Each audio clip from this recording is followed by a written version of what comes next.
Hey, welcome back to Talk Sarah. I'm really glad you're here today. Before we start, I want to ask you something simple. Think about the last time money came to you. Maybe a salary, maybe a gift, maybe something small. And then think about where it went. Did it feel like it just disappeared, like water through your fingers? Yeah, that feeling is real for so many people. It is. And today, we're going to talk about that. Not in a complicated way, not with big financial words, just honestly. Like two people sitting in a quiet room having a real conversation. Exactly. So, Alex, let's start from the beginning. Why do you think money doesn't stay with some people?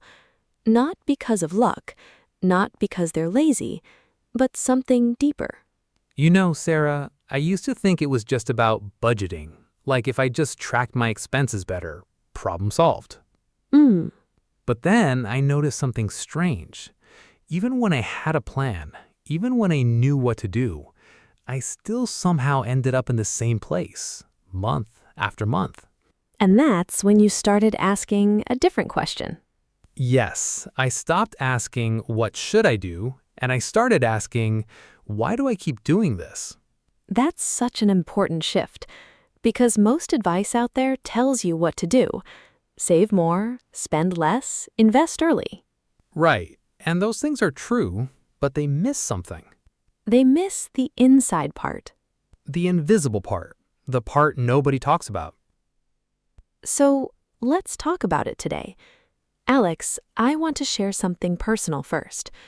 There was a time in my life when I genuinely believed that people like me just don't get to be financially free. Really? I grew up hearing things like, "We're not that kind of family. Money is for other people. Rich people are different from us." And I never questioned it. I just absorbed it. Like a sponge. Like a sponge, yes. And those words became part of me, not as memories I could point to, but as a feeling that said, "You don't deserve more than this." Emotional pause. That's heavy, Sarah. It is. And I think a lot of people listening right now know exactly what I'm talking about. Maybe your story is different, maybe the words were different, but the feeling is the same. You know what those feelings are called? Tell me. Beliefs. Not opinions, not just thoughts. Deep, deep beliefs. Beliefs that live below the surface.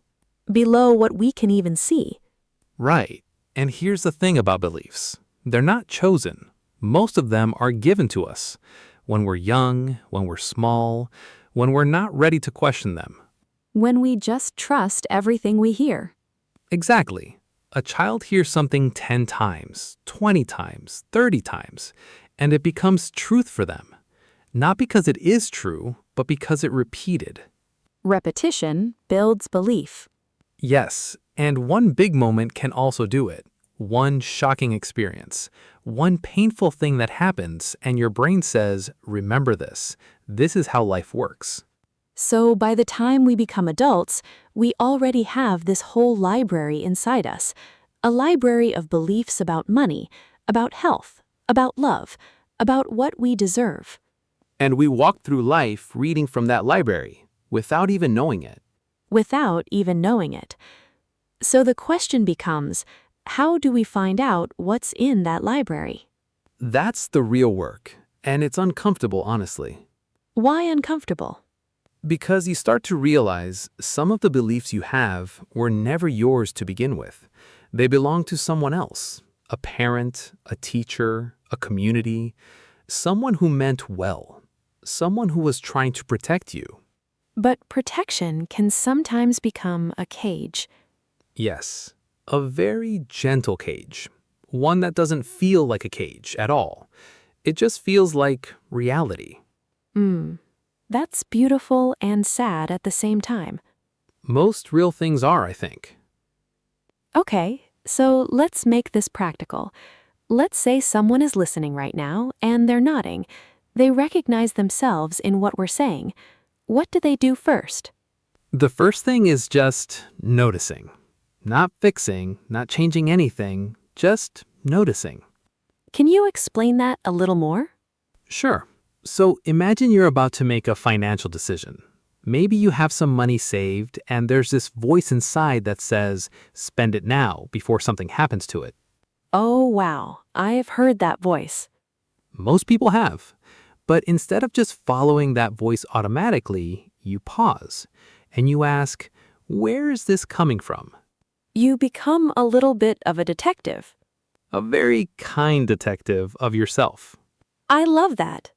And when you start asking that question, you start to find threads. Threads that go back. Maybe to a conversation you heard at the dinner table. Maybe to a time money was a source of stress in your home. Maybe to a message that said, good people don't need money. Or wanting money is greedy. Yes, exactly. And once you see the thread, you realize the belief isn't yours, it's borrowed. And borrowed things you can return. Pause. That's a really gentle way to say it. Borrowed things you can return. You don't have to fight your beliefs. You don't have to be angry at them. You just recognize them and gently say, this was someone else's fear, not mine. Okay, so after noticing, after recognizing the belief, what's the next step? The next step is feeling, and this is where most people get stuck. Because we don't want to feel. We really don't. Feeling is uncomfortable, especially old feelings, feelings from the past. So we keep them where? Inside the body. You know, Sarah, this is something that took me a long time to understand. We think emotions are just in the mind, but they're not. They're in the body too. They live in the body. That tension in your shoulders when you're stressed, that heaviness in your chest when you're sad, that tight stomach when you're afraid. Yes, I know all of those. Those aren't just sensations, those are emotions, stored, held, waiting. Waiting for what? To be released, to be seen. Pause. So when we talk about money not staying, part of it is actually about these stored emotions? A big part, because think about it. If deep inside you believe money causes stress, if the feeling attached to money is fear, then every time money And the body wants to get rid of the threat. unconsciously, without thinking, you spend, you give it away, you avoid earning more. Not because you want to, but because your nervous system is trying to feel safe. That's incredible. And also explains so much. It explains the behavior that doesn't make sense on the surface. The person who earns more but never has more. The person who self-sabotages right before success. The person who feels guilty when things go well. The person who feels like they don't deserve it. Yes. And it's not weakness, it's not laziness. It's just a nervous system trying to protect itself, using very old information. Information that was given a long time ago, and the system never got updated. Exactly. Like old software, still running old code. So how do we update the software? I love that question. Okay, so one of the most powerful things, and this sounds simple, but it's actually quite deep, is changing your relationship with what already left. What do you mean? Most people think about money only when it's coming. I want more money. I want to attract money. But what about the money that left? We usually feel bad about that. We feel bad. We feel guilty. We feel empty. I lost it. I wasted it. I spent it on the wrong thing. Yeah. But what if every time money left you, it left to do something? Something? An electricity bill paid, food on the table, a hospital visit that helped someone heal, a gift that made someone smile. It didn't just disappear, it did something. It served something. And when we start to see it that way, we shift from I lost it to I used it. Pause. That's a completely different emotional experience. Completely. Because I lost it feels like failure, but I used it for something feels like flow, like money moved through you, like a river, Not a dead end. not a dead end. And the energy you send after money that leaves, that matters. You mean being grateful even for what left? Yes, being grateful for money that came and being grateful for money that went, both. That feels hard. It does at first, because we're so trained to mourn what we lost, Especially if we grew up with less. especially then. When you've experienced real lack, every loss feels like a reminder. See, I told you, this is your life. That voice again. That voice again. But here's what's interesting. When you start to feel grateful for the outflow, something shifts in you emotionally. The tightness starts to loosen. The fear gets quieter. And when the fear gets quieter, you make different decisions. Slower decisions, clearer decisions, decisions from a calm place, not from panic. Not from, I need to spend this before I lose it anyway. Exactly. Okay, I want to ask you something that a lot of people probably wonder. Please. Is this real, like scientifically? Because sometimes this kind of conversation can sound very spiritual, very soft, and people think, does it actually work? That's a fair question. A really fair question. And I think it's important to answer it honestly. Please. The nervous system is real. The fact that stress hormones affect your decision making, that's real. Science has shown clearly that when a person is in what we call fight or flight mode, the brain's thinking center actually slows down. So you literally can't think clearly when you're scared. Literally. Your brain is too busy trying to survive. It doesn't have bandwidth for wisdom, for patience, for long-term thinking. Which is exactly what money decisions need. Exactly. And the reverse is also true. When someone is calm, relaxed, safe, the nervous system enters what's called rest and digest mode. The opposite of fight or flight. And in that mode, the thinking part of the brain comes fully online. You can see further. You can make wiser choices. You can receive without immediately destroying what you received. So, calming the nervous system isn't just spiritual advice, it's survival strategy. It's the foundation of everything. Everything. Health decisions, money decisions, relationship decisions. All of them are better when the nervous system is calm. And how do we calm it? Breathing. Just breathing? I know, it sounds too simple. But think about it. Right now, most of us are breathing very shallowly. Quick breaths, chest only, Like we're always about to run somewhere. like we're always under threat. And the body reads that. The body says, short breath means danger, stay alert. So the breath becomes a message to the body. The most direct message. When you breathe slowly, when you breathe deeply, when you let your belly expand, the body says, oh, we're safe. We can relax. And everything shifts. Everything shifts. Not in a magical way, in a biological way. I want to try something right now. Please. I fear listening to this, wherever you are. Just for a moment, take a slow breath in. Hold it gently. And breathe out slowly. How does that feel? Even just that one breath, there's something different. The body responded immediately. It always does. That's beautiful. Okay, so we have the belief work, we have the emotion work, we have the breath work. What comes next? Now we get to the part that people love to talk about and also misunderstand the most. Manifestation? Manifestation. Okay, I want to hear your honest take on this because there's a lot of noise around it. Vision boards, affirmations, writing things 369 times. Yes, all of that.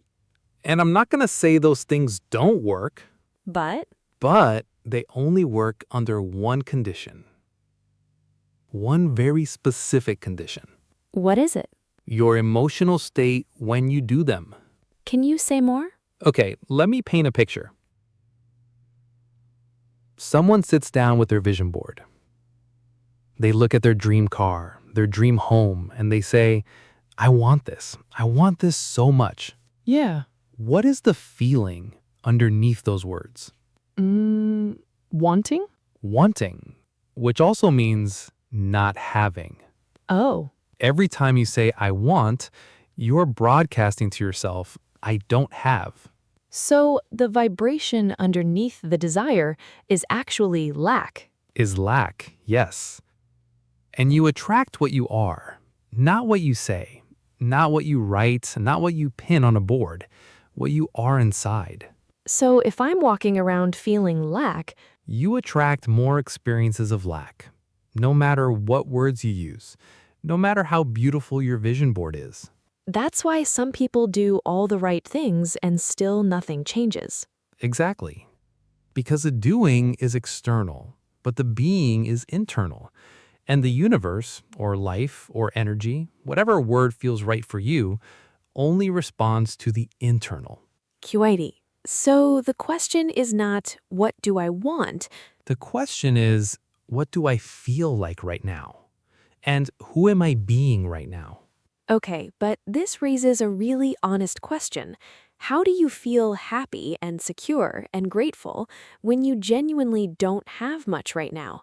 When the stress is real, when the bills are real, when the lack is literal? Pause. That's the most honest version of this question. And I want to answer it carefully because I don't want to say something dismissive. Please. I think the key is to find the feeling first before trying to manufacture happiness from nothing. What do you mean? Okay, let's say you want to feel secure. You're chasing security through money.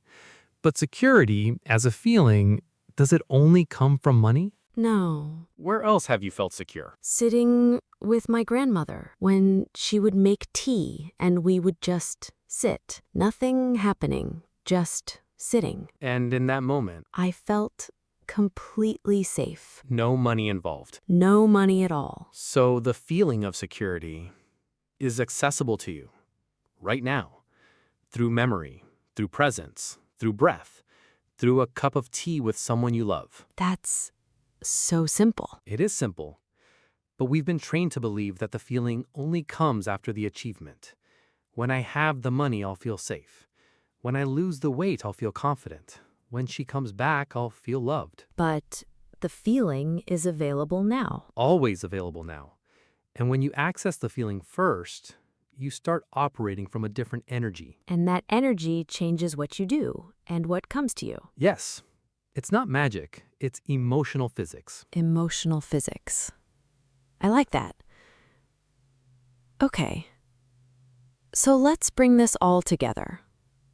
Let's say someone is sitting at home right now. They're listening to us. Their name is Priya, or maybe James. Let's say both. They're both listening. Both listening. And they're thinking, okay, but how do I actually start?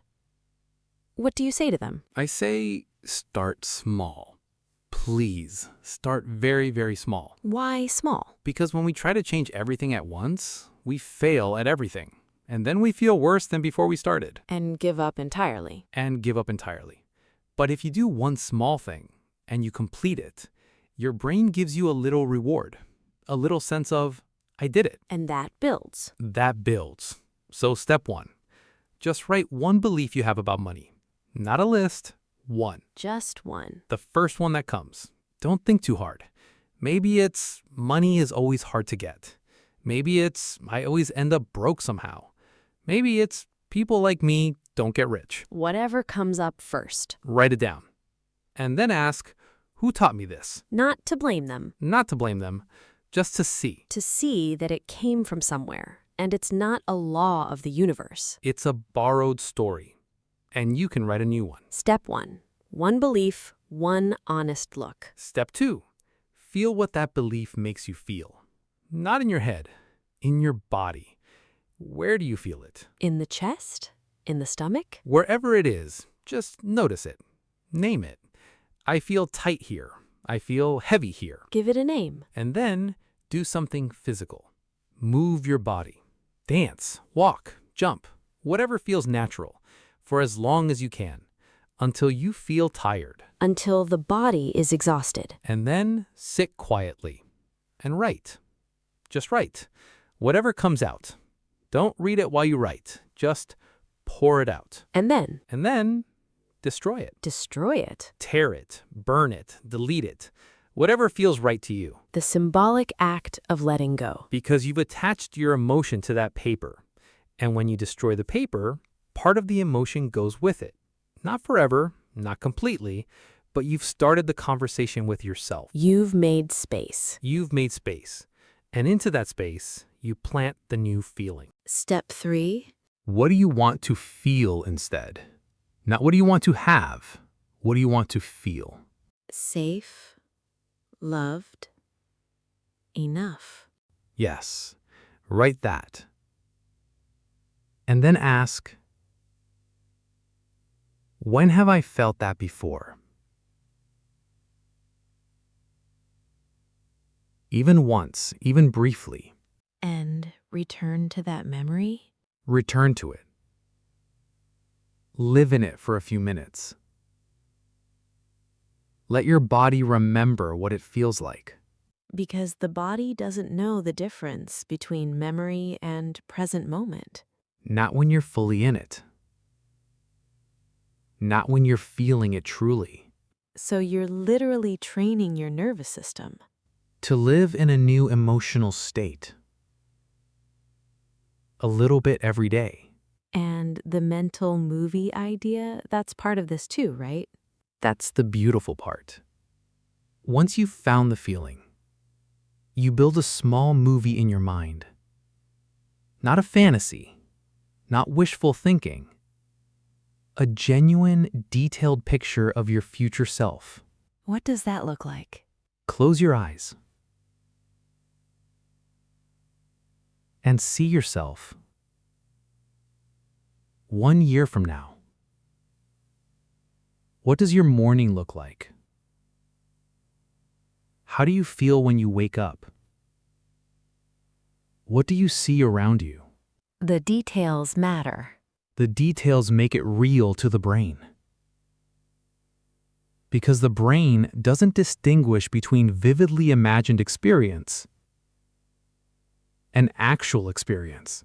That's why athletes visualize their performance before competing. Exactly. The brain rehearses it. The body rehearses it. And when the moment comes in real life, the system says, I know this. I've done this before. It's already familiar. Already home. There's something almost poetic about that the future can become familiar before it even arrives. I think that's what hope really is, actually. Not just wishing, but making the future feel so real inside you that your actions start moving towards it naturally, without forcing, without grinding, Without the desperation. without the desperation. Because desperation comes from distance. When something feels very far away, you reach for it anxiously. But when it feels close, you walk toward it calmly. Calmly. Clearly. One step at a time. Long, soft pause. Alex, I want to ask you something personal, if you don't mind. Of course. Was there a moment in your own life where you actually felt this shift? Not just understood it in theory, but felt it? Pause. Genuine. Yes. There was a period in my life. I don't want to go into all the details, but everything was falling. Work, relationships, self-worth. Everything felt like it was crumbling at the same time. That kind of moment where the ground disappears under you. Yes, exactly that. And in that time, I came across an idea that the body can heal itself if the mind stops sending signals of danger. That healing is natural when we stop blocking it. And I thought, if the body can heal physically from emotional pain, then maybe every other area of life works the same way. Maybe health works that way. Maybe money works that way. Maybe relationships work that way. Everything connected. Everything connected through the same root. What we believe, what we feel, how we breathe, how present we are. And when you started working on that root? Things didn't change overnight. I want to be very honest about that. I'm glad you said that. It's slow, and sometimes it doesn't feel like anything is happening. Like you're doing all this work and nothing is moving. Yes, like planting seeds in dry ground. You don't see anything for a while, but one day you wake up and there's something green, something small and green, and it's yours. That's a beautiful image. Something small and green. And you water it again, not because you're forcing it, but because you can see it's alive. And you believe it will grow. You believe it will grow. I want to speak directly to whoever is listening right now. Maybe you're on your way to work. Maybe you're doing the dishes. Maybe you're lying in bed and it's late and the world feels very heavy. I want you to know something. The fact that you're here, listening to this, means something is alive in you. A part of you that hasn't given up. A part of you that still believes things can be different. That part is not naive. That part is wise. It's the wisest part of you, and it brought you here today. You don't have to change everything tonight. You don't have to fix every belief, release every emotion, breathe perfectly. Just one thing. Just one honest thing. One moment of stillness. One breath, a little deeper than before.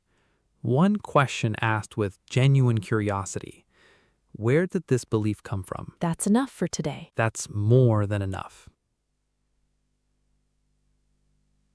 Before we close today, I want to leave you with something simple, something you can carry with you.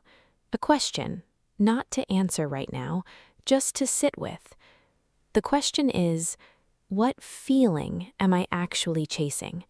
Not the money, not the achievement, the feeling underneath it. What is it? Safety? Freedom? Love? Belonging? Because that feeling is already inside you somewhere. It's been there before. It can be there again. And when you find it now, you stop chasing and you start living. And things start moving towards you, not because you forced them, but because you stopped running from yourself. I love that. Okay, Alex. Last question. If someone could read just one book after this conversation, what would you suggest? Just one. Okay, I'll say this. Find something written by someone who changed their own life, not someone who just studied other people's lives. Someone who went through the darkness themselves and came out with something real to say. First-hand experience. Always, because that's where the truth lives. Not in theory, in the lived moment. In the body that remembers. In the body that remembers. Thank you, Alex. This was one of those conversations that I think I'll come back to. Me too, actually. And to everyone listening, thank you for spending this time with us. This channel is a quiet space, a space where we talk slowly, where we feel things together, where nobody is rushing you. You belong here. You belong here. And if this conversation touched something in you, share it with one person who might need it. You never know whose life a conversation can change. take care of yourselves. Be gentle with yourselves. And we'll see you in the next episode of Talks Sarah.